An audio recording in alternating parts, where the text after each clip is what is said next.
Good afternoon. Hopefully you guys had lunch, so now everybody's going to have a siesta, like we say in Spain. You can relax. Now I'm going to try to be quick, and thank you, FINA, for the invitation. I'm supposed to talk about science and innovation, and so what I'm going to do is actually present what we do on a daily basis in Spain with the national team and with my own swimmers.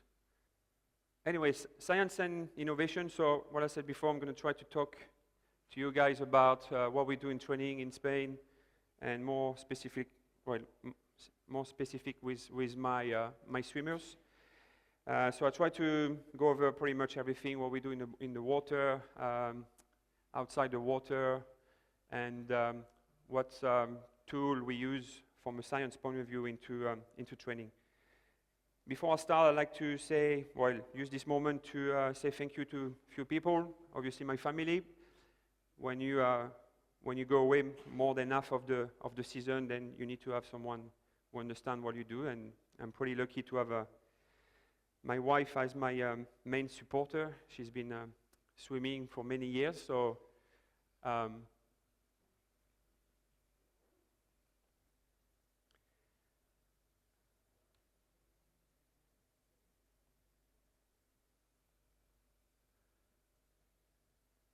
Federation, we have 3 training centers, and I'll explain what we do in each one. Probably one of the best, if not the best, facility that we have in Europe to train and to coach swimming. And then a few people. Eloy Gomez he was my assistant in the club, Sabadell Club, for 3 years. Probably one of the most loyal coach that I work with, and we still work together quite a lot on a daily basis. Inigo Mujica is a physiologist from the Basque country, so you cannot say to Inigo you're Spanish. He will probably kill you, but someone who helps me a lot with the physiology, the taper. He's a master in tapering, so I work with him also on a daily basis. Raúl Arellano is a biomechanic working at the University of Granada, and with Raúl, I'll show you after, we work on race analysis, but also we do some race analysis before the race, which is quite interesting. A guy called Richie, his name is Richard Ceres. He's a psychologist, and he does mental preparation. This is how we call it for my swimmers and also for me. And then a guy who's probably everybody knows, Bill Sweetnam. Was very lucky myself to work in the UK with Bill for almost 4 years, and some of you guys here. And Bill is probably the person who challenges me the most on a daily basis, and is my main source of information. That's the organization in Spain. It's a quick explanation of the way we work. 3 national centers, so we have one in Barcelona, in Sant Cugat. This is where I coach, and where the National Performance Director, José Castillo, is also coaching. He's a National Performance Director, but he's also a full-time coach.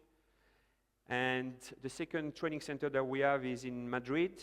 It's called the Blume, where we have Bart Kierzewski as a coach. And what we did is, after the Olympics, is try to organize the coaching in different centers with different specialties. So my swimmers, they're more what we say, or what we call the distance swimmers. In Madrid, it's more sprint oriented, and José Castillo is doing a little bit of both, 100, 200 meters event. We got a 3rd training center in Sierra Nevada. It's altitude training center. We don't have swimmers training there on a full-time basis. They used to have a group there based, a junior group based in Sierra Nevada, but it's a place where we go on a regular basis. My swimmers, including some open water swimmers, we go to Sierra Nevada, depending on the season, 3, 4, even 5 times per season. The sprint group is actually there at the moment, during the whole month of December in altitude. And below that, we got Albert Tubela, who is in charge of the junior program in Spain. So he's running quite a lot of things, but to give you some ideas, we have a special group working on the Olympics for 2020. Obviously, every year we focus on European Junior. There is also a squad doing altitude twice per year, so they go up to Sierra Nevada twice per year. And below that, we have what we call the Technification Center. So there is 10 cities, usually linked to clubs where the junior train. And I'll put also some clubs, 5 clubs in Spain are involved with this program with Albert.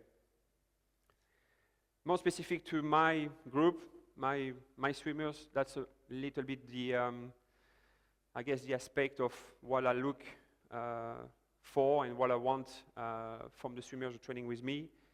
Multi-events, so that's, I guess, the probably what we try to do is to race a lot from the 100 to the 200 up to even open water. Last year we did open water for some pool swimmers. Try to look at talented swimmers and where they come from. You know, in Spain the lifestyle is quite nice, and sometimes it could be not necessarily good to have kids tall and strong and with a good balance. Aerobic ratio with power. So that's something for me, it's been quite a passion since many years. Is a lot of people say that we do a lot of swimming, and I'll show you after. We actually do quite a lot of swimming, but it's not just about volume, it's also about intensity, and try to get also very strong from the work that you do outside the pool. Acceleration is the philosophy of my daily training. What we do is always progressive. So if you do a set of 50s, it's going to be a set of 50s progressive. If you do a set of 100, it's going to be progressive.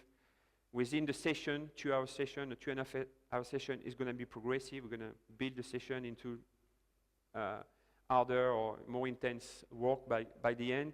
During the week it's the same, during the month it's the same, and hopefully during the 4 years plan it's going to be the same. Winning attitude, it's just the way it is, I guess, for everybody.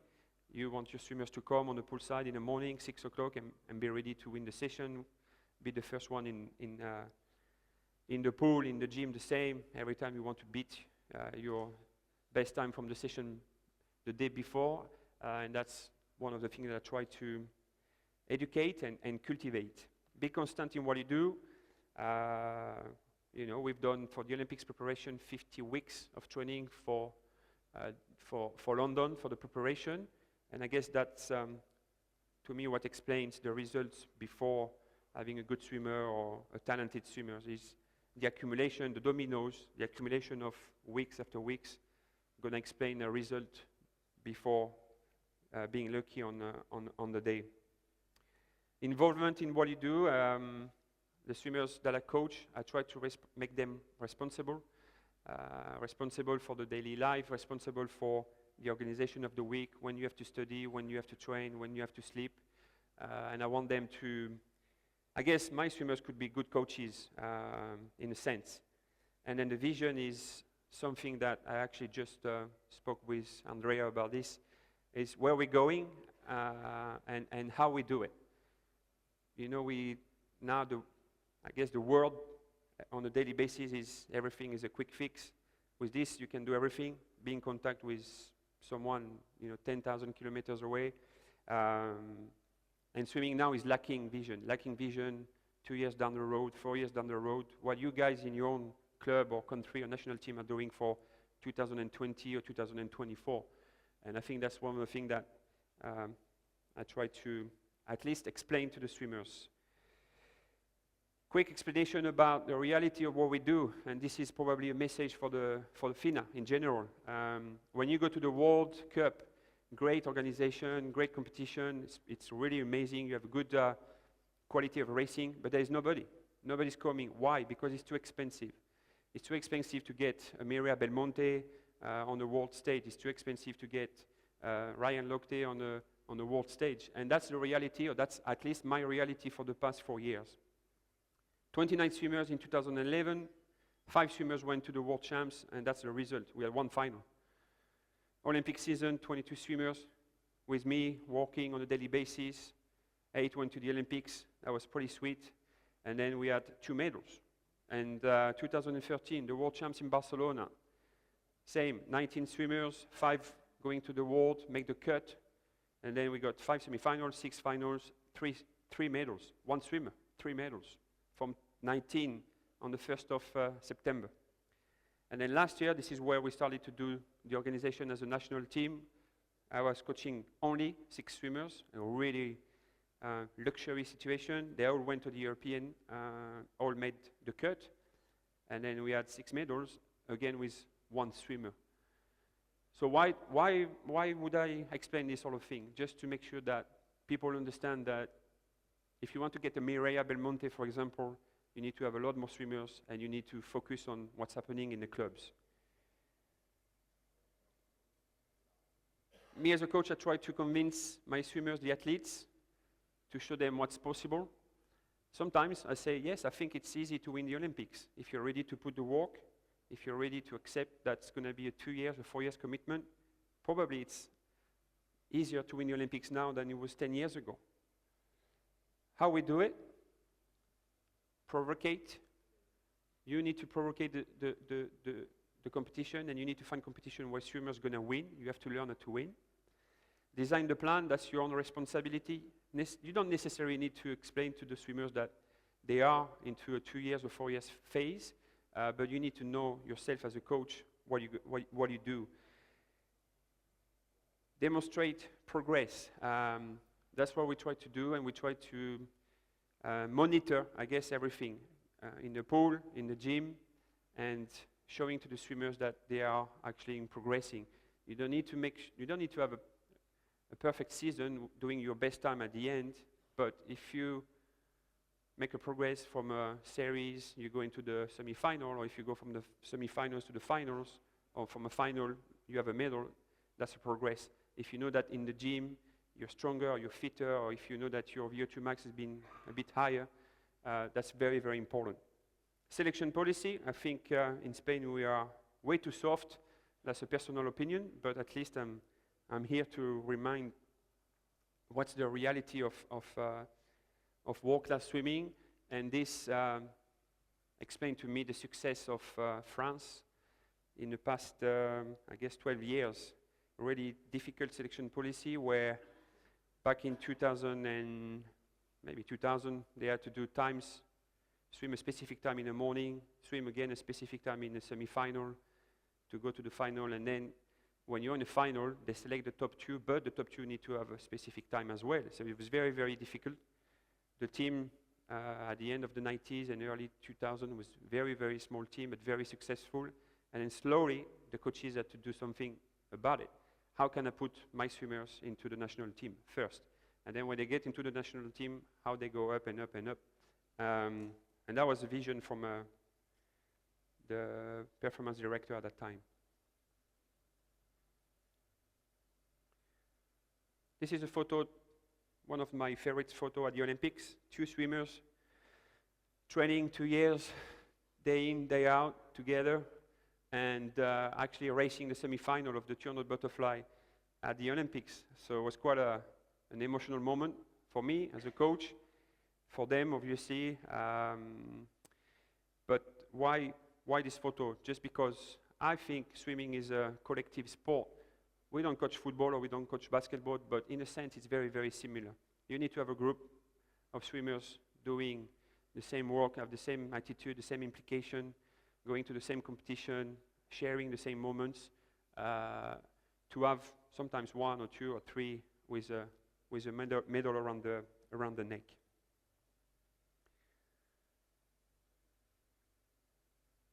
That's the example of what we did for the Olympic preparation.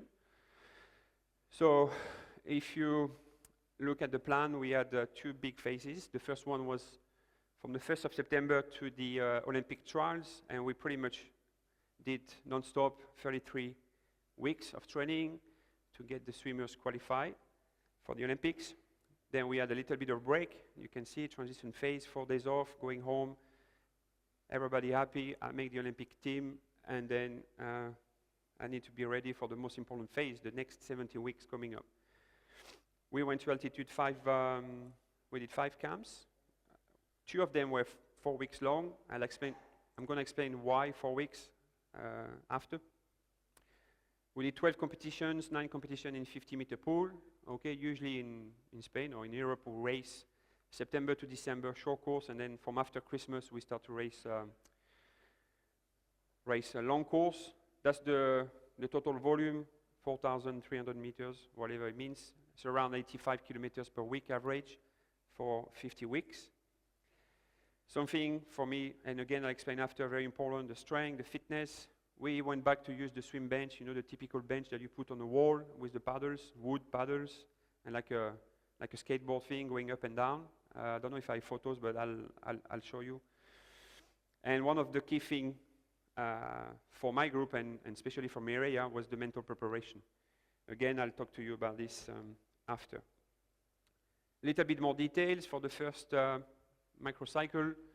That's the camp that we did in altitude, 4 weeks in October in Sierra Nevada. We went 2 weeks transition over Christmas in Pretoria. Pretoria is probably one of the best places to go to swim in altitude. It's not very high. It's, I think, if I remember, 1,500 meters high. But you can swim outdoor, which is quite nice, and in altitude. Back to Sierra Nevada for 3 weeks in February. We started to race a little bit earlier. We did a competition in December in Eindhoven. So instead of starting to race in January, we started in December just to see where we were. And then the typical, short course competition, European short course, and then the World Cup series. Olympic preparation after the trials, 17 weeks, back to Sierra Nevada for a month. We did 5 competitions, including the European long course with no rest. So try to race the best you can without resting. Obviously, the rest was before the Olympics or for the Olympics. And one of the things that we changed when we went to the altitude camp, we had the first week normal training in Sierra Nevada, and then for 3 weeks, some swimmers, not everybody, not all, but some swimmers did sleep in a tent to make it higher. Skin fold, something really important, at least for us. Try to get your skin fold ready 1 month before the Olympics, and the day you have this skin fold ready, you want to maintain until the competition. So why 1 month before? It's because when you go into the final preparation or the taper, you can call it the way you want, your body should not change. Act like in the Olympic Village. One of the things that we find out is when you go to the Olympic Village, for example, you walk a lot. So you need to make sure that your swimmers, they're going to start to walk early. I've seen swimmers losing the Olympics because of that. Try to reproduce the timing that you have at the Olympics 1 month before the meet starts. So you actually plan 1 month before the timing. That's the volume of the last cycle of the famous 70 weeks. In the yellow, I don't know if you see well, that's the altitude. So you can see that we swam quite a lot in altitude. Then we had a pretty big drop. That's something that I could talk again maybe at the end, some question about the taper. Big drop after altitude, 3 weeks of work, and then we had the final drop on the week before the Olympics.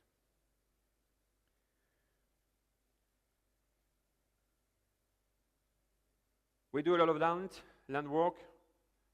More or less 1/3 of what we do is outside the water. On a regular basis, they go for run, or they do some biking. In the winter, we actually do some skiing sometimes. We do a lot of circuit training. I'll show you some photos after. Strength endurance, that's something that, again, I think France is doing really, really well since many, many years. A lot of repetition. Whatever exercise you're going to do, you're going to repeat it, repetition or time. Stretching and core, we went back to do a lot of core work, obviously with the plastic suit out. People went back to the gym, I guess, and do more core work. And something for me that resume what we do outside of the water is maybe you're going to do a race distance, but you need to be strong. You need to be strong and you need to be quick. In the case of Mireia, she always built the back end of the race, so second 400 try to be the same as the first one, or even sometimes faster. But in order to do that, you need to have that first part sort of easy or easier. And it comes from the strength work. Thinking behind this, okay, that's a little bit more into the details. How much strength can I apply and how long? So that's related to what you're going to do in the competition. If you swim a 50 or the mile or 400 medley, okay, explosivity, force apply, and speed. What we use on a daily basis pretty much. And every day when we go to Sierra Nevada is some tools, so like little machines to evaluate the session. So encoder, jump ramp, ergometer, and now I'm going to show you some videos so you see what I talk about. And something very important to me, it's not just evaluate and then you get a paper and you know how much you can bench, how much you can squat, or how fast you are in the gym. It's what you're going to do with it. And to repeat it, so the gym that we do, the session that we do is actually a constant evaluation. Everything is measured. Every single repetition that we're going to do, we're going to measure it. How we do it? So control the weight that we're going to use, okay, and monitor for everybody. Every swimmer has his own monitoring system. We control the speed, the strength, the power, the distance sometimes, depending on the machine that we use, in every repetition, every set, every day. Analysis of the daily fatigue, that's quite challenging to measure that, but we have a questionnaire and we try to improve this, especially next year, linked with the sleeping stuff to try to recover better. So why we do this? To be more specific on every session. We just don't want to go to the gym to lift and, okay, I'm strong, good, I did 20 pull-ups, perfect, but why 20? Why not 21 or 19? We don't want to know just the RM, that's the maximum repetition. So like, for example, the guys that go in the gym and they lift on the bench, oh, I did 150, perfect. We don't really want to know, or we can extrapolate, but what we want to know is the percentage of the max speed, the max power, and when you do the gym, the percentage of loss, how much strength you're going to lose, how much speed you're going to lose when you do your session. Okay, so that's the little computer on the side, okay, with the encoder to check the session. And as you see, there is 2 green. So she's doing 6 repetitions.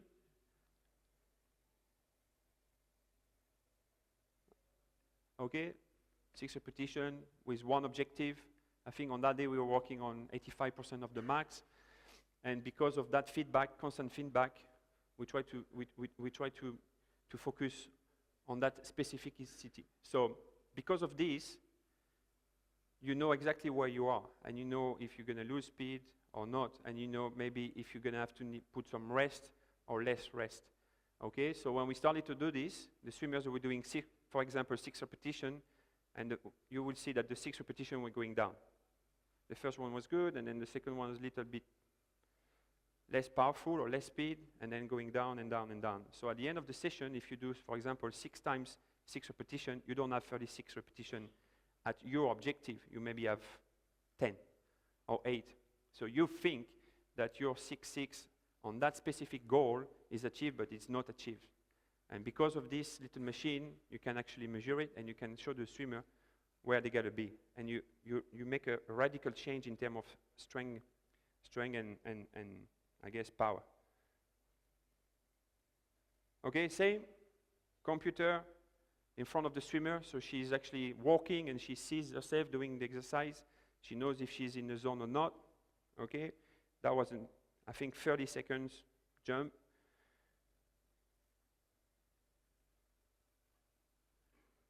Reverse bench, same. I cannot put the computer closer to her face, but okay, so we have the same system, 6 repetitions, probably again around 80 or 85%, and immediate feedback. Okay, so for her it's easy. If she sees green, she's happy. If there's red, then she got to focus, and maybe we, as a coach, say more rest. More rest because you want everything red. Or if you want fatigue, you let it go and then you have half enough. That's what it looks like. I think there was, this was last year, okay? So this is the reverse bench, the one we just saw before. So you got the days, training camp, and then you got the evolution of this 3 weeks phase of power.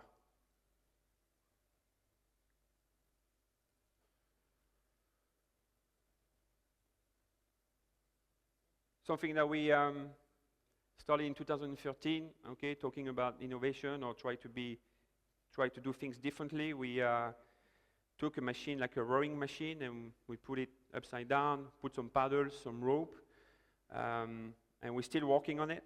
What we try to do is to, how can we reproduce what we do in the water in a gym? So, for example, in that case with Mireia, we try to have a model for the 200 butterfly. So we know the race analysis, 200 butterfly, dive underwater. We know pretty much everything that she's going to do, the speed, stroke count, and we try to do the same outside of the gym, outside of the water, in the gym to make it better in the water. So on that day she was working on power. So we're doing 20 second rest, 3 times.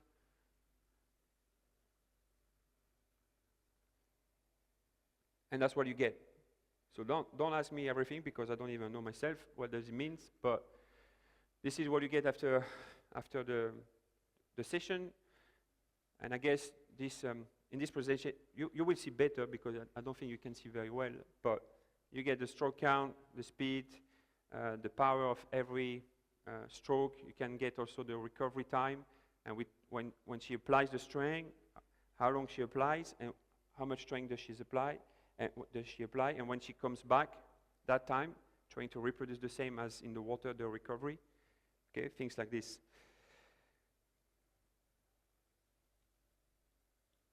So with this, we obtain reference in order to get a relation between the pool, what we do in training and what we do in the gym. This will help us to plan better the strength aspect. And then we have some question. Does the peak of power with the ergometer has something to do with the swim speed? And same for the jumps, for example. That could be squat, or that could be quadriceps, or that could be a different machine. Is there like a model that we can think about from a squat jump to start, or the power of the start? And that's just an example that we put 50 meters under 6 seconds.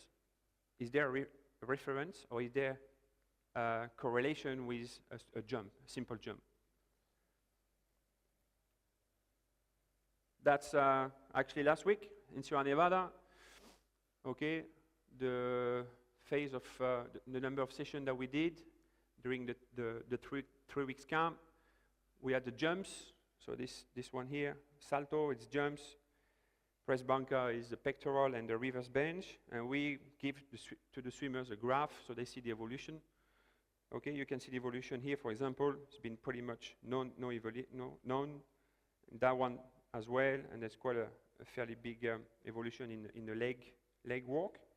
In that camp, we did more legs work, so perhaps this could be explained, but at least we try to get data from every session that we do. And then the same with the swim ergometer. The video that you saw before is this one. Okay, and there's something called ski ergometer. It's a machine, and you do like cross-country skiing this way or this way. So again, we try to reproduce that from what we do in the water. Or at least that's what the swimmers get.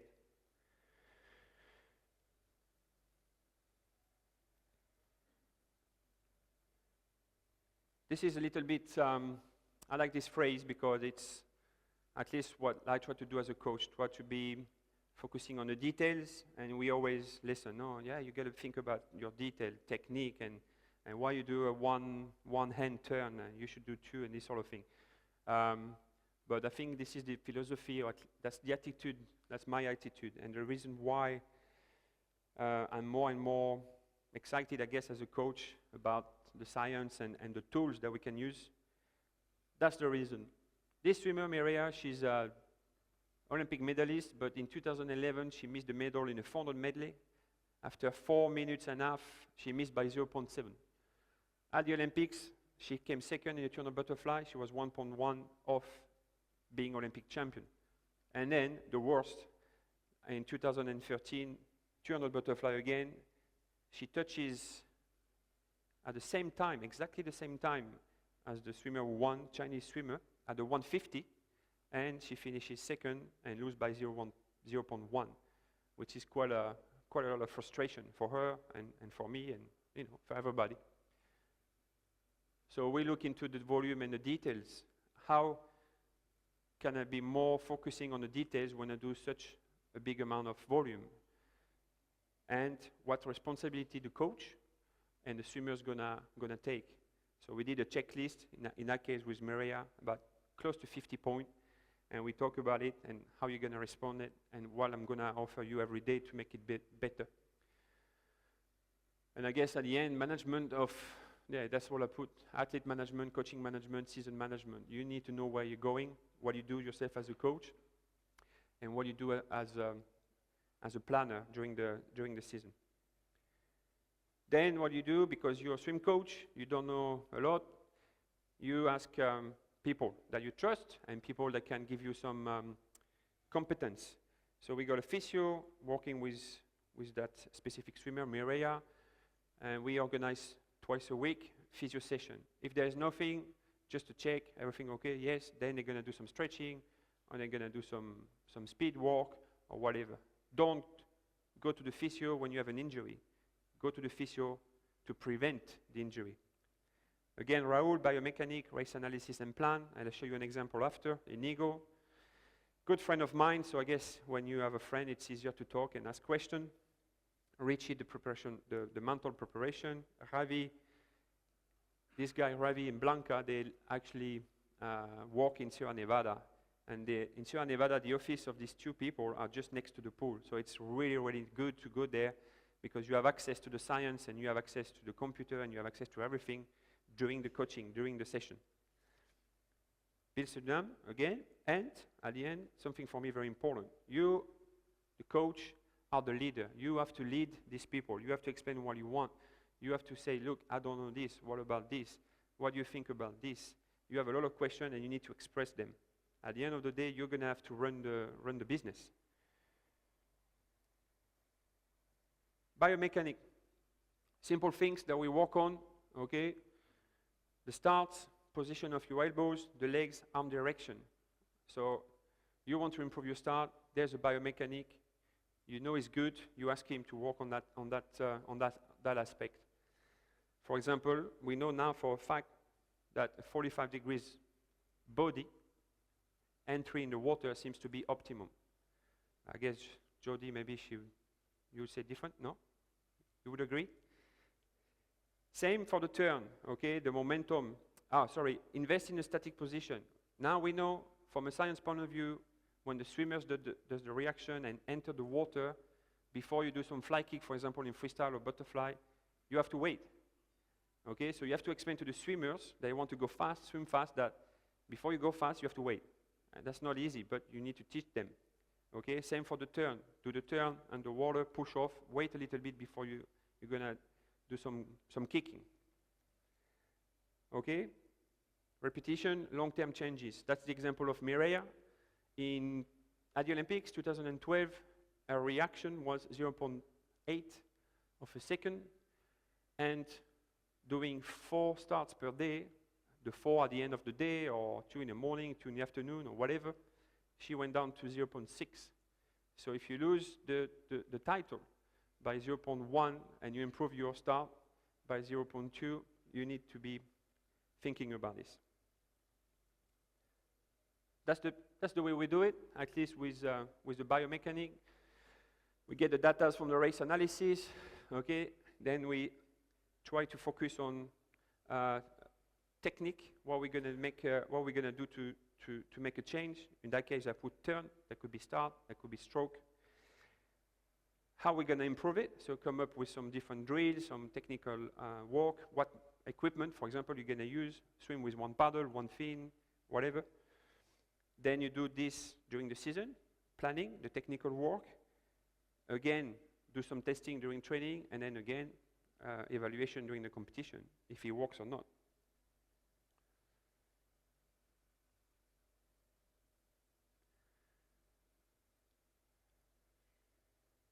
That's an example. Again, that was last week in Sierra Nevada. We are lucky to have quite a lot of cameras and underwater camera above. So this is a circuit that we did in the pool. The swimmers, they had feedbacks during starts, feedbacks during turn, feedbacks when they swam, frontal view or from underwater. Show you again. So we did that twice a week. On the Tuesday and the Thursday, the session was skill session. So there's some station, they go around, and we try to give them some feedbacks. On that one, I don't know if you can see, but here, we actually put some references, 3 meters, 3.5, so the swimmers, the angle, the famous 45 degrees angle, so the swimmers see himself going into the water, if the position is good or not.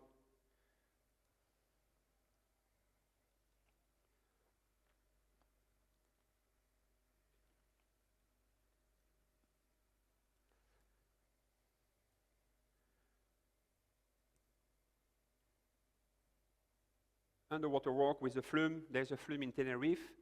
So when we go to training camps in Tenerife, we do it once a year.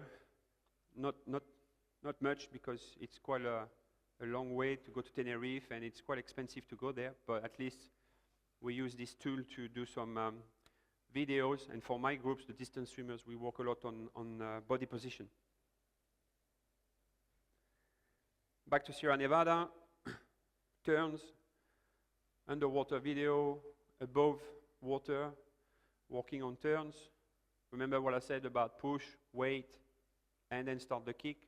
That's the type of work that we did during the last camp. That's the type of work that the biomechanic would do. So I don't even know how they do this, but I guess on 3Ds and body positioning during the start. After this sort of thing, we do session with the swimmers where we go over the whole experience with the swimmer. That's an example, and you're probably not going to see much of race analysis. Race analysis on that side, okay? And to me, the most important thing, and really what I like at the moment, is the pre-competition analysis. So I get Raul to actually do an analysis of the whole finalists. So we don't have just Mireia, we have, in that case, Katinka Osu and Anna Maile. And with this, we build the final. So during the warm-up, me as a coach, I give some tips to the swimmer. At the end of the warm-up, we sit down, we look at this, and say, look, this one is going to do this. Probably this one is going to swim that way. Try to give the swimmer some maximum information. Again, very recent, it was last week. Evaluation of the power in the water. So we have a platform, I don't know, you call it force platform, maybe, that we put with the power rack. Okay, so the swimmer is attached, try to go as fast as possible to one specific point. So I measure the time myself as a coach, and this is linked to here. I'll show you after.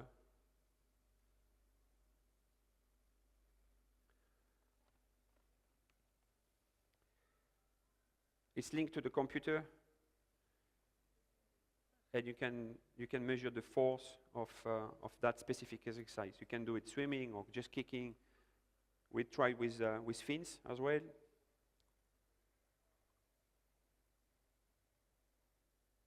So just on the back of the computer, there is actually a machine to measure every movement. And again, you don't see much, but You can see the undulation of Mireia doing that exercise. So when she applies strength, when she doesn't apply strength.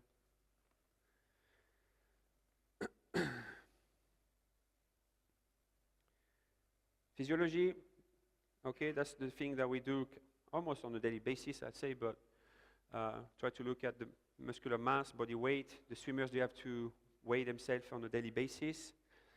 The skin fold, roughly, we do skin folds once per month.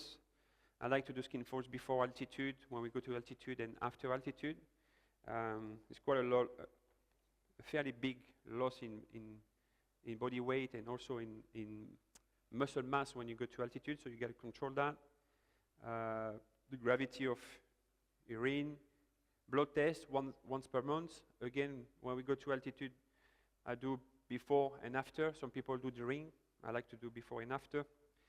Lactate analysis. I used to do a lot of lactate with that group in specific, but now I do less and less, and I only do lactate to measure the recovery.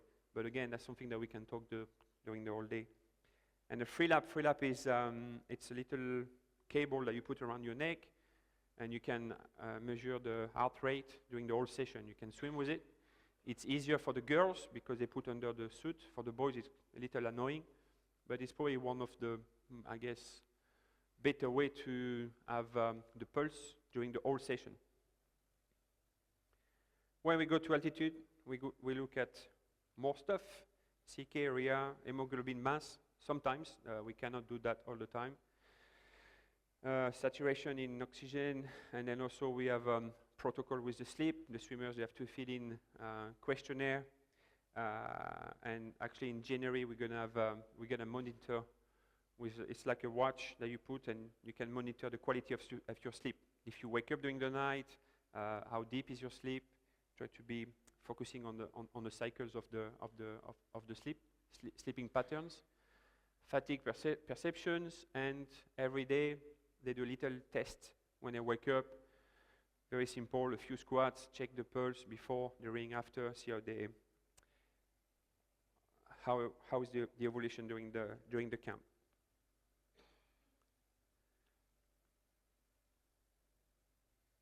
That's an example of a training set that we do with evaluation of the pulse and the lactate. So you will see when you get the paper, you see the times, okay, in blue, the lactate evolution.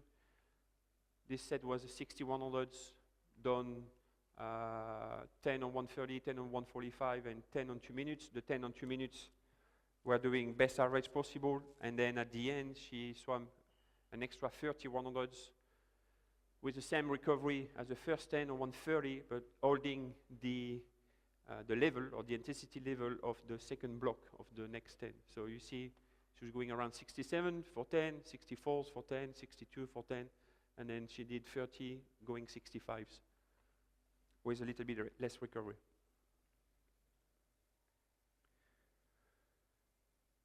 Altitude. This is everything that we tried, and we keep on trying. It's quite interesting to see the reaction of the swimmers. Some people don't want to do altitude. Some people love altitude.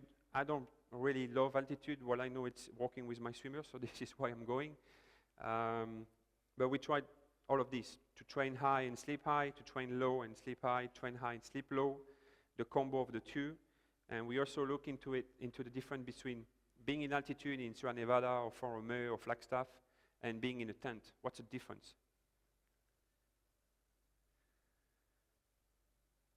Testing, okay, this is what we look at. Remember what I said, why we go 4 weeks, because when you go 4 weeks, your hemoglobin level is going crazy, and this is something that you need to take in consideration.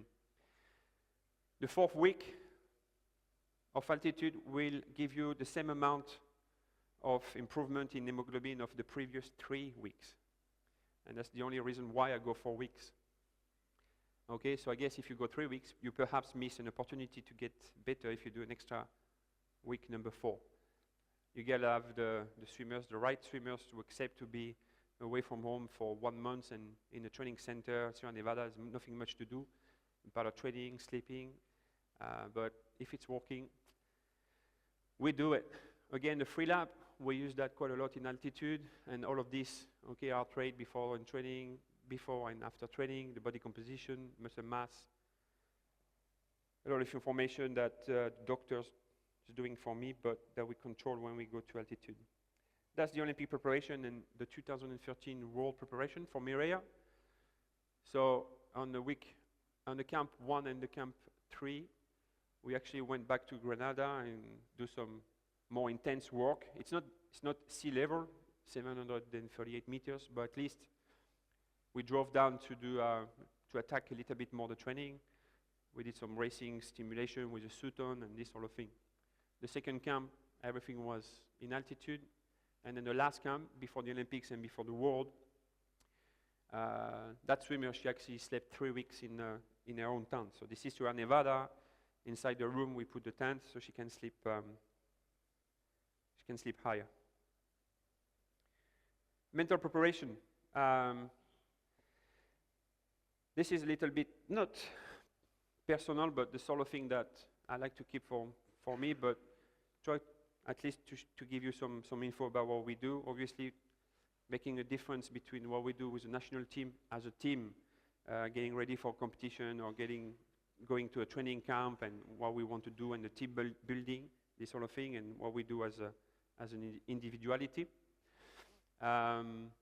Treat the person before the swimmer. That's something very important. At least in my group, when the swimmers, they go to do some mental preparation, they go as a person. They don't necessarily go as a swimmer. The thinking behind is to prepare what you don't know. In the case of Mireia, I think it was very important to prepare her objective to be swimming the Olympic final. So what does it mean? You've never done that. You don't know.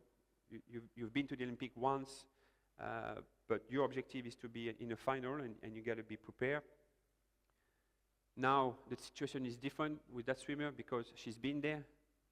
She won a medal, and now she wants to get another medal, but the highest level. So what does it mean, and how we do it in terms of the experience? Something very important for me, I prepare the coach and prepare the swimmer. It's not just about the swimmer. Sometimes it's about you. You as a coach need to be ready. When you go to the Olympics, it's not just 8 days of competition where you sleep about 3 or 4 hours per night. It's one season. It's every day when the frustration when the session is not good, or when the session is good, is the group that you're going to coach at the Olympic trials. And for sure, the swimmers are going to be left behind, and for sure the swimmers are going to be making the cut, and you didn't really expect these emotions that you need to control. I guess that's like a phrase for build popularity versus performance. As a coach, you don't really care if people point the finger, because you want to be you have to deliver. You have to deliver, and sometimes you're going to make decisions.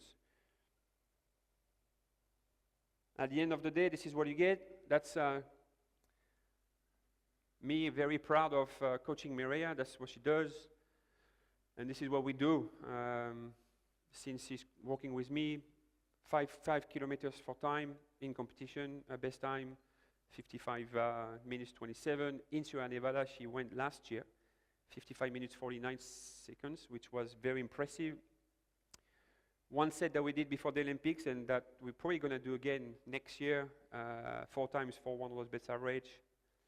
Sometimes we do the 75-meter kick max, just to check. For the kicking with fins. A best 100 max with fins and paddles, 53.9. It's pretty good for a distance swimmer. Some people will laugh, but I like it. Time, 25 underwater. Medley, 3 cycles per stroke, as fast as you can.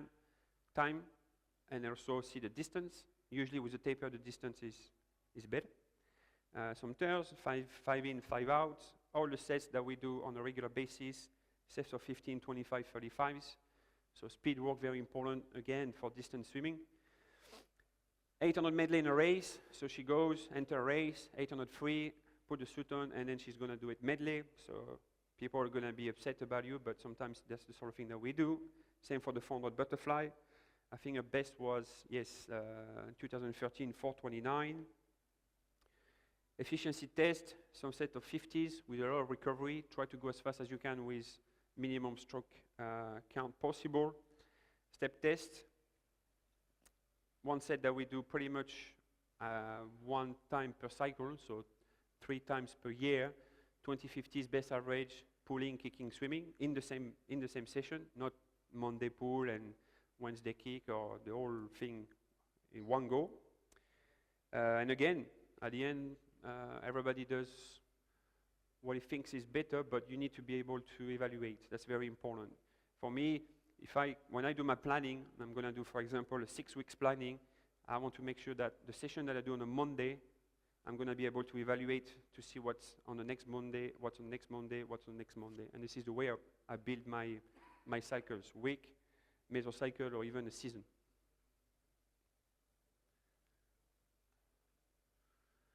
What's next? Aptitude and walk. Try to be more specific. In the case of Mireia, she swims 200 up to last year open water, 5 kilometers in Berlin at the European, but obviously at the Olympics in Rio is going to be different. Perhaps we're going to have to consider taking off something. At the moment, I don't know, but we need to do finish the season first, and after Kazan probably make some decision. So that's what I put. Where are the options? At the moment, we go for everything, and I guess it's something quite interesting in swimming. If you go for everything, you're going to give yourself more possibilities. So at the Olympics, Mireia, she swam 3 events, made the final on day 1 of the medley, and then the 400 free wasn't so good, and the 200 medley, she didn't make the final, but then she still swam 200 butterfly and 800 free, and that's where she got the medals. 2013 at the World, her training wasn't too good in the medley, so we talked about not doing the medley. But then she got a medal in the 200 medley and the 400 medley. So again, keeping the card open. What we do since this year, I guess, is try to be more professional on a daily basis. That means the life of the swimmer. She's actually going back to study, and she has to study an hour and a half every day. So I have the coach to fit in everything in order to give her that space to study. More racing, that's the choice that we made to do the World Cup, for example.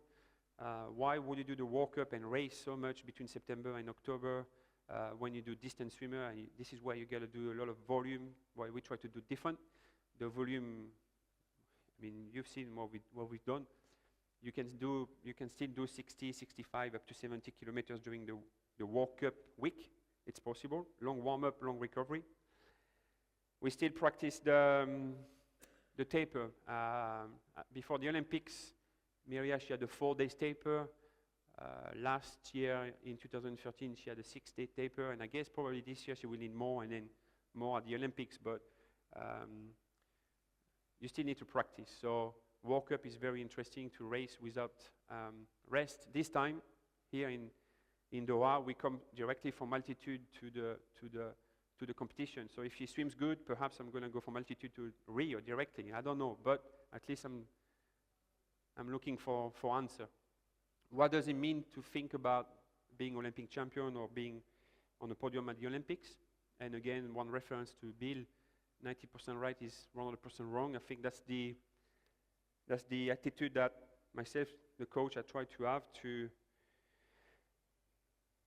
finish a session and ask myself, okay, is that session was the best session for this morning for this swimmer? And the answer is most of the time no. So then you got to think about, okay, tonight, what session I'm going to offer for that swimmer to make sure that's going to be the best session. And then the next day again, and the next day again.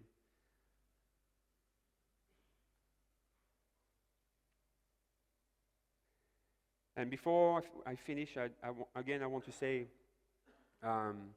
express my worry about what I see in swimming at the moment. Going to the World Cup, pretty amazing. And then sometimes they ask me, why there's so many people, so less swimmers at the World Cup? Well, first is because it's very expensive. We cannot, us in Spain, send a big team. So Mireia, it's good for preparation. We do it, obviously, but it's too expensive. Here there's a camp called, I can't remember the name, the youth camp. So there's probably around many swimmers, being here. My question is, perhaps there is priorities before these kids being here and watching the finals, watching the big guys racing and being in a hotel like this one. I guess they're not here, but Youth Olympic Games, the past summer, no 400 medley. Why? Walk up, the 1500 male and the 800 freestyle female, not on TV. Never. We never see distance swimming on TV. And why I say that? Because Katika Onsu, and I speak for myself, not for her, Mira Belmonte, Ryan Lochte, all these swimmers, they come from a club. And what you guys do in the club is getting them ready for this. But if now we give to the kids the cherry on the cake, I think swimming is going to go, at least not the way I want, but we're going to have problems down the road. So that was me saying my worry, but thanks for everything.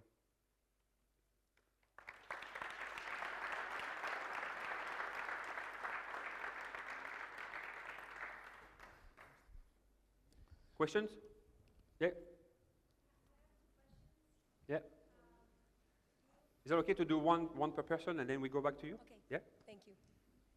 Okay, so my first question is about the fatigue. I would like you to elaborate a little bit more on how do you measure the fatigue, or is it just a perception of each swimmer? And how do you measure that, and how do you fix it, or how do you work around it, about the fatigue itself and the perception of the swimmer when they go like, I'm really tired, I feel tired, and then the next day they go into the pool and they try to swim, or they start their workout and all of a sudden they say, I'm too tired, I cannot grab the water, etc. So how do you go about it? Well, we, as I said before, we have the blood test on a regular basis, once per month. Then remember when I talked about the lactate, that I used to do lactate to see really how high they would go during a set. With the lactate, you can really evaluate the fatigue of a swimmer if you know the swimmers really well. In the case of Mireia, I know that when she does pace walk, if her lactate is low, it's because she's pretty tired. And actually, when the lactate is going to go up, it's when she's going to get out of that sort of adaptation phase. So sleeping is really important, and this is what we do the most this year, is to focus on that. Especially in Spain, where people tend to go to sleep pretty late, and then you still wake up, to go to train. So you don't want the recovery during the day to replace the night sleep. So this, we try to fix it. And then the typical questionnaire from the swimmers. What you need to do then, for me, is very interesting, is the repetition of the cycles. You know you're going to get into the fatigue, and what you really need to do is to make an analysis of the previous cycles to either repeat it if you want, or push it even further, or avoid it. So then you give a recovery easy week, or like a long weekend, and for female swimmers, it's I mean, probably for the past 12 years I've seen that giving an extra day off at the end of the week can make a huge difference. So yeah. Next question. Thanks for your presentation, and especially thanks for those practical, useful information you gave. One question about that is actually that those 3 times 2050s, one was pulling and one was kicking and one was swimming, all was max. What kind of starting times are we talking here? Is it like, what kind of power work do you call it? We're probably going around 105 or 110, 65, 110 for the pulling part. Then there will be some recovery. Then on a 130 base for the kicking. It's probably the most intense part, the kicking in the middle. And then we go either 50 or 60 depending on the moment. What I put the 20 is to show off, so you guys get impressed. But this is the starting point of a cycle, and we're probably going to finish with 8 or 6. Actually, this training set. And again, that's something that I like to talk more into details, the planning, but this training set we did before the Olympics.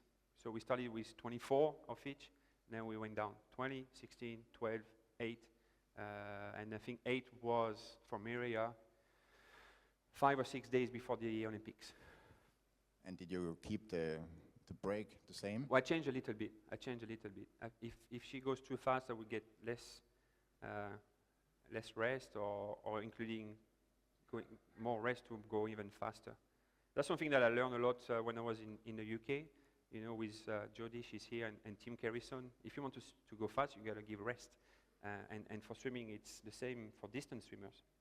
If you walk on a 29 repetition, push 29, and try to see how many 50s you can go 29 on a 60 turnaround, great. But then you're going to try to do on the 50, and then if you get to the same number, perhaps what you want is to go 28.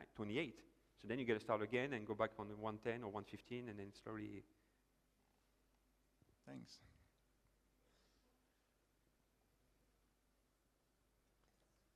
Hello, Fred, over here. Thank you very much for the presentation, Fred. Absolutely fascinating, and lovely shirt you're wearing today. Now, you mentioned earlier in your talk that you think it's easier to win the Olympics these days. I was wondering if you could elaborate on that a little bit. Yes, I guess if you know what I've seen in the past, and for some reason I've been walking away from France, from my own country, for now 15 years, I think.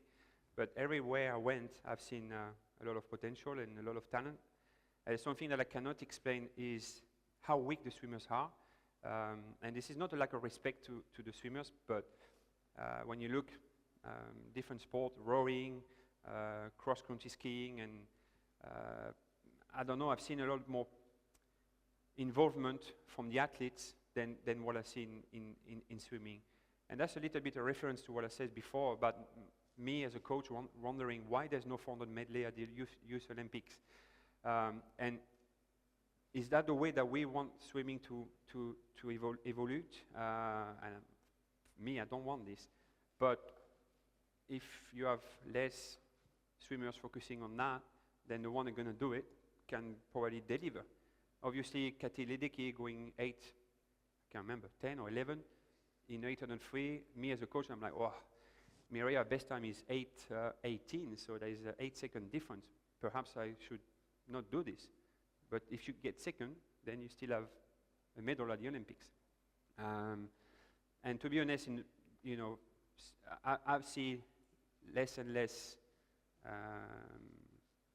swimmers involved in aerobic swimming, and perhaps I'm old school, or perhaps I should not listen that much to Bill Sweetnam or these guys. But yeah, I don't know. Thank you. I don't know if I answer your question, but Yeah, no, that's brilliant. Thanks. When I was in Scotland, Lovely we country. actually we were doing about 60 to 65 kilometers per week, and we still had Olympic finals, and Kirsty, she won many medals, so the volume was a lot less than now. So why should I do a lot of volume? Because my swimmers, they react to this volume, and they need to do this volume to do that famous drop taper to get fresh and rest. If I can do that on 20 kilometers per week, then I would do it. You train on Monday, 20 kilometers, and then have a week off and go back on next Monday. But the swimming doesn't work this way. Thank you.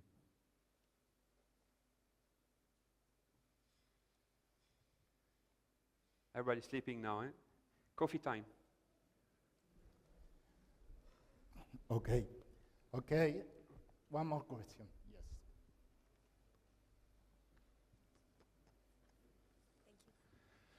The second question was about the 3 years that you talked about your swimmer missing important places by a very, very small difference in time.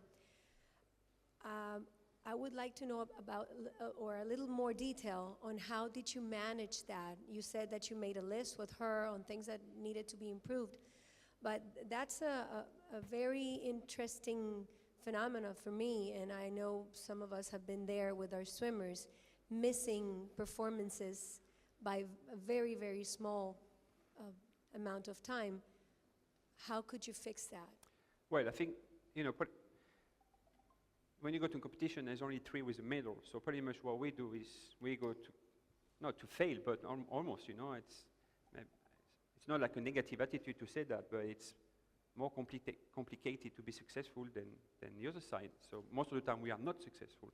But when you are successful, if you think that being successful is having a medal at the major meet of the year, well, when you are third or second, you're gonna, if you really care about what you do, you want to be first. And I guess the first reaction is from the coach being, why she's done this and she should have won, but then really it's your mistake.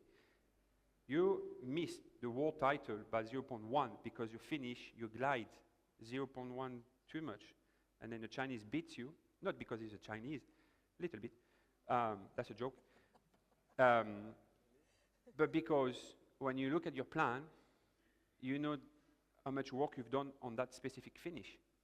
And my answer was 0. I have not done with that swimmer not 1 minute of working on the finish. So the responsible is me, and obviously her. She could say, hey, can we work on the finish? And, but then you want to address that to make sure it's not going to happen again. And I guess that's the beauty of what we do of coaching, because it's never perfect. You can win the Olympics with that time, maybe it's a world record time, but you could be the first one doing this one or that one. I don't know if I answer your question. Yeah?